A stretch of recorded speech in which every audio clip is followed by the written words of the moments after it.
Next topic, and this is a fantastic topic. The concept of doing work as sacrifice is a unique contribution of the Gita. Yajna.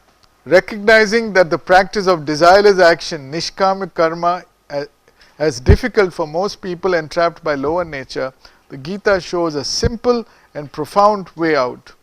Whatever be the action, even motivated by desire and attachment, freedom can be gained from bondage to the lower nature by simply offering it to the divine. This is the meaning of sacrifice or yajna in the Gita. यज्ञार्थात् कर्मणोऽन्यत्र लोकोऽयं कर्म बन्धनः तदर्थं कर्म कौन्तेय मुक्तसङ्गः समाचर. Unless work is done as sacrifice, yajna arthat karmanah anyatra, this world is imprisoned by karma. Lokah ayam karma bandhanah. Hence Arjuna, for liberation, do work. Karma kaunteya samachara. Samachara, as an offering, free from attachment. Tat artham mukta sangha. Karma bandhan. You know karma bandhan, the bondage of karma.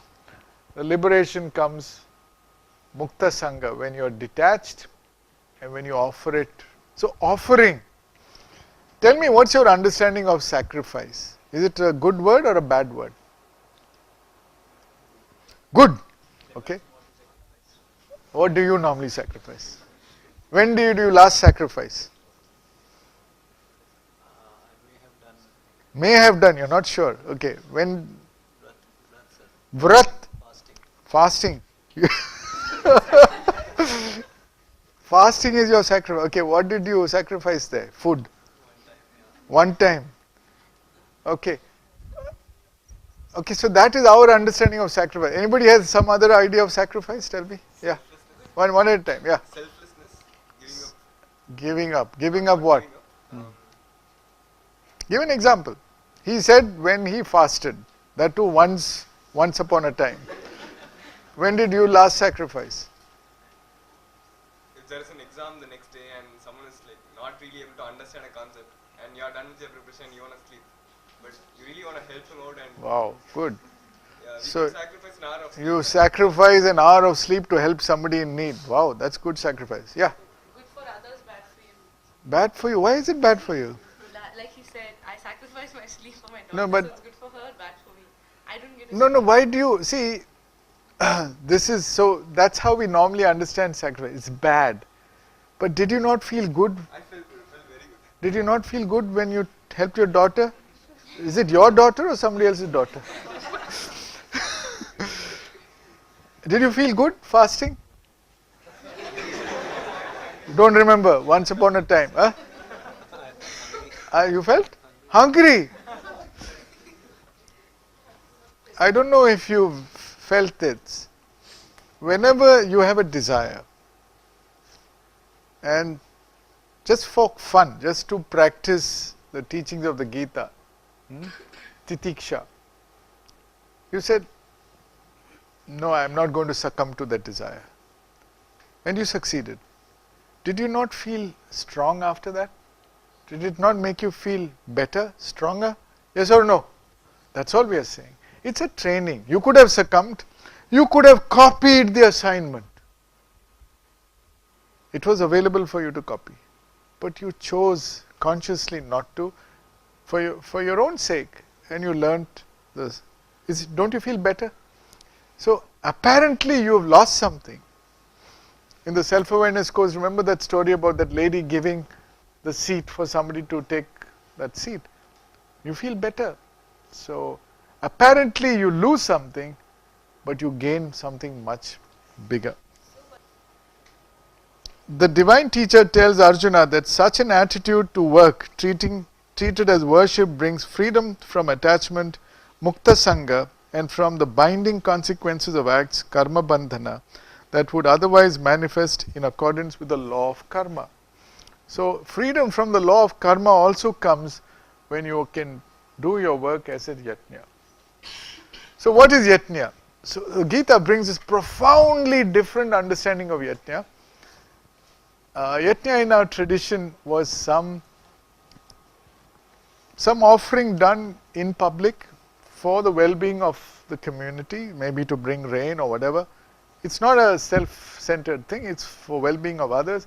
And yajna is derived from the Sanskrit root yaj, which means to worship, to offer worshipfully to the divine, or to sacrifice. A deeper meaning is sacrifice one's lower nature to receive the higher consciousness. Yajna in the Vedic tradition refers to a sacred ritual involving oblations, clarified butter, grains, wood, etc., offered into a sacred fire, Agni, along with the recitation of various mantras to invoke divine blessings of the gods and devas for various specific purposes. What remains at the end of the fire ritual is a yajna shishta, typically having the forms of ash or sweet food, which is distributed to all as prasadam. This was the old ancient concept of yajna. The Gita hijacks that concept, literally hijacks that concept, and says you don't need to do that. But you have to do this with every act that you do. So it's a very original, powerful interpretation. The concept of sacrifice in the form of food offerings, oblation, as propitiation or worship has continued from time immemorial throughout the world. In many traditions, some now obsolete, the sacrifice involved ritual killing of animals to propitiate gods or the one god. Sometimes the term bloodless sacrifice is used, as in the Christian Eucharist, when the food offering does not involve animal killing. The term sacrifice is also used metaphorically to describe an act of giving up something voluntarily, suffering a short-term loss, so as to gain something far more significant and valuable.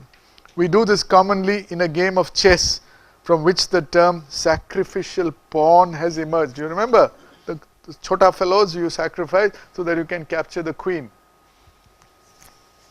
Both these meanings are included in the Gita's concept of yajna, to define the right means and attitude to perform any work, karma. It is considered as a sacred offering of self and its attachments to the one divine Ishvara, the Lord of all yoga and worship, invisibly present everywhere and at all times, and the one recipient of all offerings. Its basic purpose is to serve the evolution of consciousness through mutually beneficial interchange between beings and powers in the movement from darkness to light.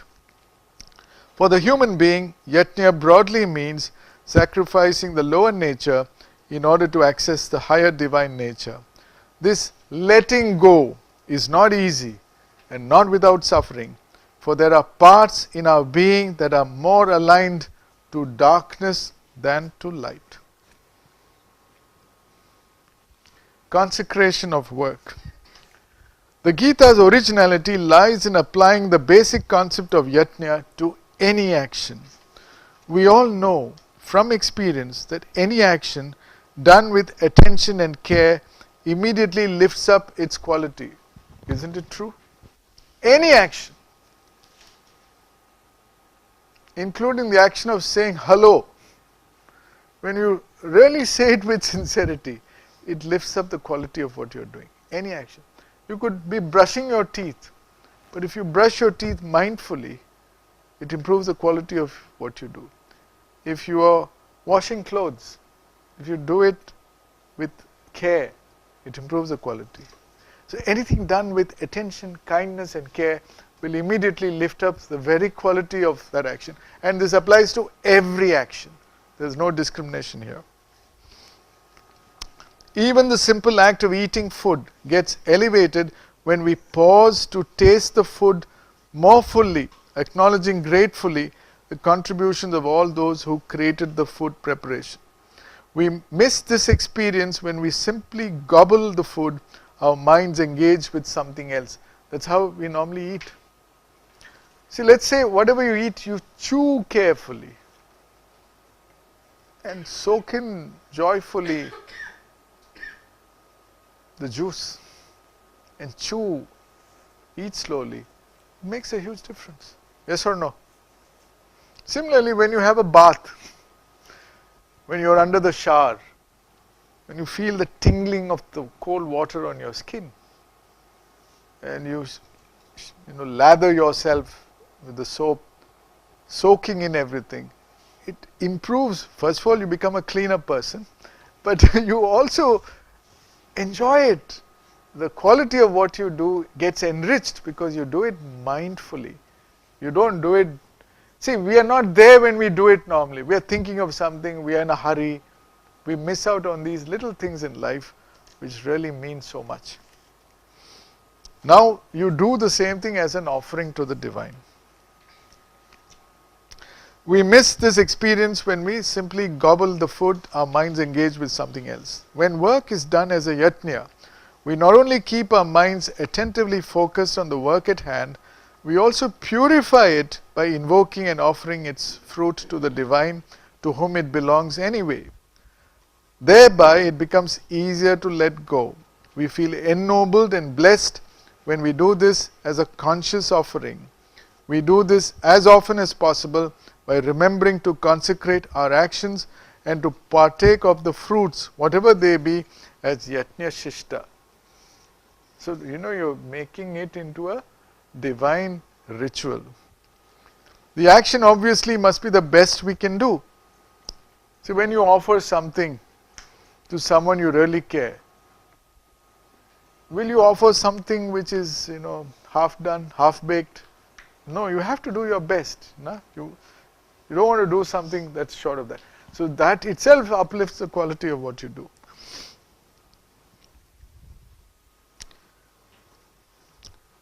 This corresponds to the injunction of skilled perfection, yoga, karmasu, kaushalam. What kind of work can be offered as sacrifice? Let's see the next verse. Yat karoshi yadashnasi yajjuhoshi dadasi yat tapasyasi kaunteya tat kurushva madarpanam. This is a beautiful verse. Whatever you do, whatever you consume, yat karoshi, yat ashnasi, whatever you sacrifice, whatever you give, yat juhoshi, dadasi yat, whatever austerities you perform, Arjuna, including the fasting you did once upon a time, yat tapasyasi kaunteya, do all that as an offering to me, the divine. Tat kurushva madarpanam. Did you do this as an offering to the divine? No. So tonight you're going to fast and you're going to do it as an offering to the divine. Okay? So this is a fantastic line. Okay? He's not saying once in a while you do it. Everything you do to the extent you can. So the line to remember very simple. Yat karoshi, whatever you do, tat kurushva madarpanam, do it as an offering to the divine.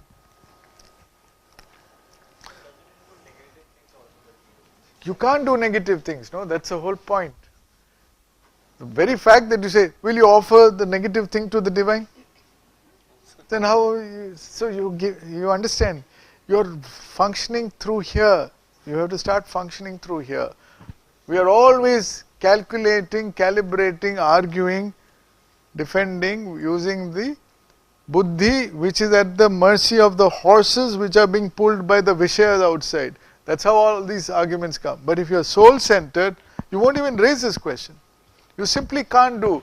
You can't offer a copied assignment to the divine. You understand? So this itself cleans up lots of stuff. Gita is not easy to practice this, but this really, so you should see that you're always being watched. We say God is omnipresent, but we don't believe it. You're being watched. Is it clear?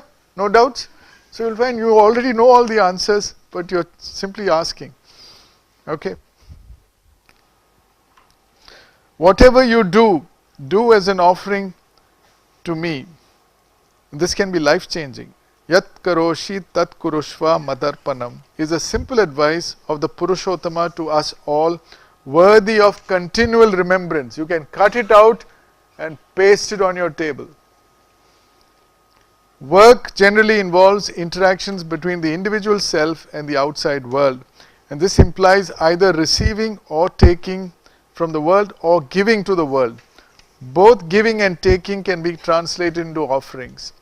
Even while engaging in the act of taking or consuming, we can pause and invoke the divine residing in our own hearts. What we receive and consume is thus consecrated. Offerings to others, according to the Gita, can take three forms: sacrifice, charity and austerity. Yajna, dana, tapas. They get consecrated when we remember to offer to the divine residing in the hearts of others and ever present in the world around us. Thus we see that every little action in the world, whatever it may be, offers us the opportunity for consecration, thereby transforming it as a means for spirituality at work, for liberation and self-realization. Next verse. शुभाशुभ फलैरेवं मोक्ष्यसे कर्म बंधनैः संन्यास योग युक्तात्मा विमुक्तो मामुपैष्यसि. Thus you will be freed from the bondage to actions. Evam mokshase karma bandhanai, whose outcomes may be favorable or not. Shubha ashubha phalai, renounce and be yoked to oneness. Sannyasa yoga yuktatma, thus liberated you shall come to me. Vimuktaha mam upaishyasi. Okay. When our focus shifts from attachment to the fruit of action to consecration of the action to the divine, the nature of the actual outcome, whether favorable or not, Shubha Ashubha Phala, loses significance. It does not matter. We leave the outcome to the divine.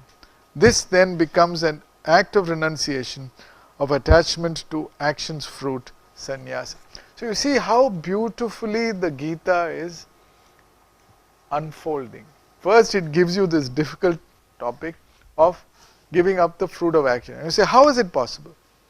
Then it's saying, no, it's difficult, it's very difficult, but there are ways to do it. And slowly and gradually, you're getting tips of how it can be done. And suddenly you realize, yes, I'm still caught in the lower nature, I still have these desires, but I can still do them as an offering, and I'll still get the benefit of it, but I'll take it as yajna shishta, as a prasadam. That completely changes the dynamics of whatever you're doing.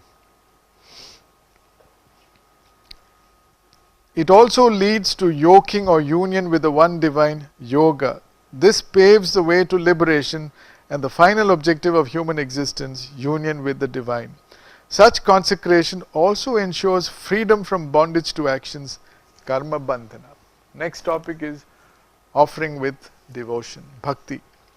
In order to make consecration of work a habit, it is useful to invoke a strong feeling of devotion by making exclusive offerings to the divine. We see in the next verse a description of how even the most insignificant offering takes on a divine significance. There is a divine recipient, ever awake and attentive to receive our offering.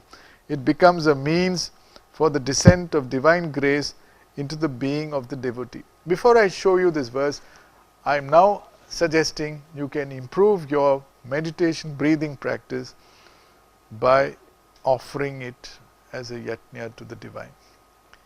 And you can, if you've got already some bhakti element strong in you, you can, every inhalation you're inhaling the divine spirit in you, and every exhalation you're offering, that really transforms everything. There's something in your spirit which wakes up, and you have now a deep sacredness attached to the act of meditation. And that's when you bring bhakti into the picture. पत्रं पुष्पं फलं तोयं यो मे भक्त्या प्रयच्छति तदहं भक्त्युपहृतम् अश्नामि प्रयतात्मनः.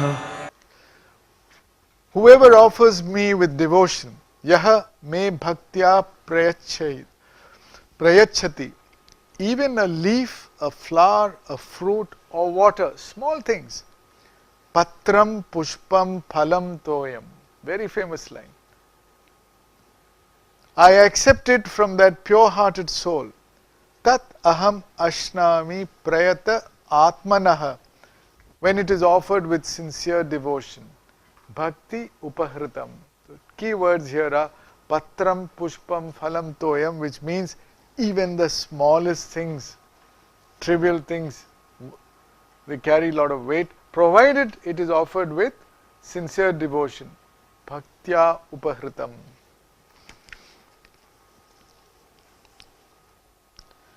The key here is the sincerity with which the offering is made. That is what ensures its acceptance by the all-knowing divine. Will then there be a return benefit from such an offering? Sri Aurobindo comments, the soul knows that it does not give itself to God in vain. Claiming nothing, it yet receives the infinite riches of the divine power and presence. In another significant verse, the divine teacher makes it clear that different people have different conceptions of the divine. Pantheism, polytheism, monotheism, panentheism, belief in one God, in many gods, paganism, belief that everything is God, doesn't matter. It does not matter whom they make the offering to, so long as it is done with sincere devotion. All such offerings are ultimately received by the Purushottama, even if it may appear that they have been rejected by the apparent deity of devotion. It even extends to the human system. Let's say you offered something to someone, say the boss, but you did it sincerely, but the boss rejected it. But the Purushottama receives that offering. So don't think it is some deity alone. It's anyone you offer to. You're being seen, nothing is private, everything is seen. The apparent deity of devotion. Ye yatha mam prapadyante tanstathaiva bhajamyaham mama vartmanu vartante manushyaha partha sarvashah. In whatever way men resort to me, in that way do I devote myself to them. In various ways do men follow, Arjuna, a path that eventually leads to me. Ye atha mam prapadyante tantathaiva bhajami aham manushya partha sarvashah anuvartante mama vartma. So, this is a fantastic universal approach. Doesn't matter. Whatever is your preference, your conditioning, your belief, it's okay, it's cool. Even if you're an atheist, if you're well-meaning and you're giving an offering, it eventually leads to me. Indeed, the divine recognizes the many different ways in which man makes offering, including apparently atheistic ways, but with the intent of altruism and charity. All are parts of the same creative evolutionary process whose true origin and destination are the Purushottama. The divine, therefore, not only receives the offerings made in all their diverse ways, but also reciprocates in exactly the same way. It is noteworthy that the expression used here, bhajamyaham, describes a reciprocal devotion by the divine to the devotee. There are different kinds of worshipful offering that can be made, not just the form of material objects. I'll just finish with this. Dravya yagnastapo yagna yoga yagnastatha pare swadhyaya gnana yagnascha yatayah sanshita vrataha.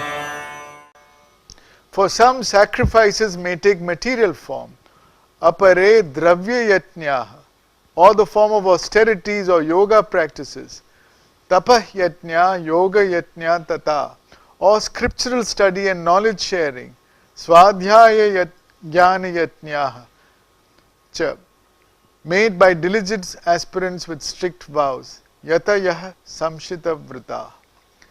So, dravya yatnya, material offering, pushpam, phalam, toyam is all material offering, or you give money, you try to help people in distress. Tapoyatnya, what he attempted, fasting or even meditating or paying attention, you're doing some tapasya. Yoga yatnya, you're doing yoga. Swadhyaya yatnya and jnana yatnya. So, the gross material offering typically is that which is offered by the devotee to his or her deity. This may be simple and inexpensive, patram pushpam phalam toyam, or expensive, or can also manifest in the form of charitable contributions, dana yatnya. The subtler offerings may take the form of austerity, tapo yatnya, through self-discipline in various ways. Such austerities typically pertain to the realm of the body, the use of words. That's a powerful yatnya, being careful in your speech, and the realm of the mind. Mention is made here in particular of practices relating to the disciplining of the body and mind, yoga yatnya, which broadly includes all the 8 limbs of Raja Yoga.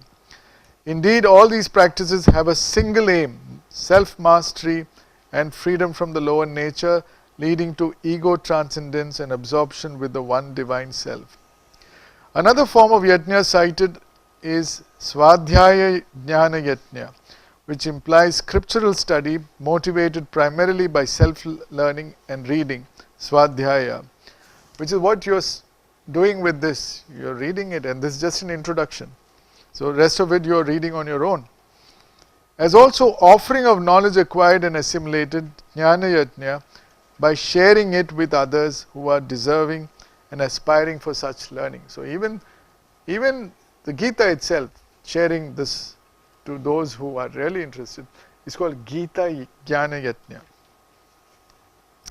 All such disciplined practices carried out regularly with renewed and avowed allegiance, samshita vrata, serve to purify the being, thereby making one a fit receptacle for the descent of the divine Shakti. Now tell me, of all these different types, which do you rate the highest? We'll end with that. No, sharing knowledge. Shreyan dravyamayadyagnaat gnana yagnah parantapa sarvam karmakhilam partha gnane parisamapyate. So the divine teacher declares himself which among these is the highest, superior to the material sacrifice. Shreyan dravya mayat yatnyat. Arjuna is the knowledge sacrifice. Jnana yatnya parantapa. For all actions in their entirety, sarvam karma akhilam, culminate in knowledge, Arjuna. Jnane parisamapyate partha. So finally it is wisdom, and if you can share that, even Vivekananda has said this, the easiest thing you can do is to give somebody money, food, material things, but the highest thing you can give is knowledge that makes that person capable of standing on his or her own shoes and and earning for your own survival. But even higher than that is knowledge of the self. So that is Jnana Yajna. It is. Sacrifice here is viewed as an offering. You understand? So you should let go of the old way of sacrifice. It's an offering. Any offering you do is viewed as a sacrifice. It's not to be viewed negatively. So assuming I make a sacrifice, right? So if I make a sacrifice or an offering, that means it should actually cost me something, or I should. It will always bring its reward to you whether you like it or not. Yeah. So, but the offering doesn't make sense if I don't really appreciate its absence. So, so if I'm sharing knowledge, then basically, so it doesn't really harm me. What do you mean doesn't harm you? I'm not able to. Look at what he did. So basically, it's a delta function, right, sir? Delta function. Yes, sir. So the cost of happiness that it brings to you and the amount of pain that you actually. Boss, you are still stuck in the lowest realms of calculating. You are talking in terms of the path of prayers. This is the path of Shreyas. Here you do it because there's an inner calling to do it. We are talking about Jnana Yajna. You are not doing it for anything else. And you have to put up with students who are not interested. Still you do it. That's a huge sacrifice. You don't know how difficult it is nowadays for teachers to teach large classes when you know that and you're still doing your best. You don't want to be there. Many of our good teachers say, look, I don't want to teach these jokers who are not interested in what I have to share. Right? It's a sacrifice. Now you understand the deeper meaning of sacrifice. But the Gita makes it clear, such people, don't ever give them any jnana, because it's a waste. So it's not the individual, you're actually doing this as an offering. So I think try to understand yajna as an offering and not as a pawn sacrificing to delta function or not depends on the intensity with which you do. I like the word delta function. You hit a delta function when you hit a peak experience. You understand? Sometimes the very offering lifts you to such a level that you feel a tremendous sense of bliss. But there's no calculation. It's a singularity you hit. And then you can't stop yourself. You offer endlessly. That's possible. Okay, we'll end with this. Where did we stop? Yeah. The material offering is rated the lowest, while the offering of wisdom is the highest. The highest knowledge referred to here goes much beyond the secular knowledge that is used for material, scientific, social and cultural development. It points to authentic self-knowledge. Thank you.